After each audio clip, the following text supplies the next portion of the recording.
আমাদের যে দুটো গ্রুপ, আমাদের ভাই বোনের দুটো গ্রুপ আছে। একটা হচ্ছে ব্যাকডেট প্রসঙ্গ নিয়ে, কারণ করোনাকালীন এবং সেশন জটের কারণে ওরা একটা ব্যাকডেট চাচ্ছে, যে সময় কেউ আবেদন করতে পারে না। এই ডেটটা জন্মসাল যে 2001 সালের যারা ছিল তারাও 3 বছর করোনা ক্ষতিগ্রস্ত, আবার 1990 সালে যাদের জন্ম তারিখ ছিল তারাও 3 বছর ক্ষতিগ্রস্ত। এর মধ্যে যতগুলো সাল আছে সবাই কিন্তু করোনা ক্ষতিগ্রস্ত 3 বছর।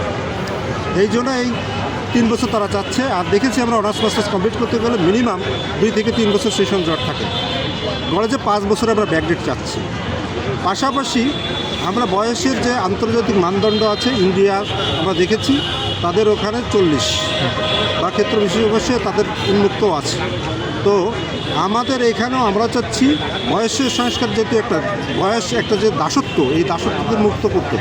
এটা আমাদের জাতীয় দাবি, শুধু আমাদের ব্যক্তিগত দাবি না, আমাদের পরবর্তী জেনারেশন এসে যেন দেখতে পারে তারা শিক্ষা জীবন শেষ করে পড়ার টেবিল, চাকরির টেবিলে বসে তাদের যৌবনের সেই অগ্নিঝরা দিনগুলো যেন নষ্ট না করে তারা যেন মাঠে নেমে উদ্যোক্তা হতে পারে।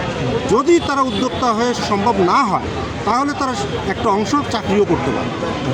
দেখা যাচ্ছে যে আমাদের চাকরির ক্ষেত্রে 2 থেকে 3 বছর সময় দেওয়া, যার ফলে তারা ওইখানে বসে থাকে একটা লিস্টে। তার বয়স হয়ে গেলে তার বিবাহ বা ফ্যামিলি টানের পরে তারা চাকরি করারও মন মানসিকতা থাকে না বা কোনো কর্ম উদ্যোগেও থাকে না।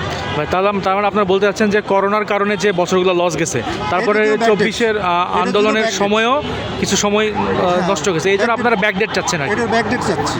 আর একটা হচ্ছে স্থায়ী সমাধান, সেটা 40 করতে হবে। আচ্ছা, ব্যাকডেট চাচ্ছেন, আবার স্থায়ী সমাধান চাচ্ছেন, 40 করতে হবে। 40 করতে হবে, এটা হচ্ছে আমাদের চাওয়া এবং পাওয়া। এছাড়া আমাদের কিছু নাই, কারণ আমার স্ট্যান্ডার্ডটা হচ্ছে কি 40 হলে মিনিমাম, সর্বনিম্ন নামলে আমি 40-এ নামতে পারবেন। আমরা সরকারকে সেটাই দিচ্ছি। আচ্ছা।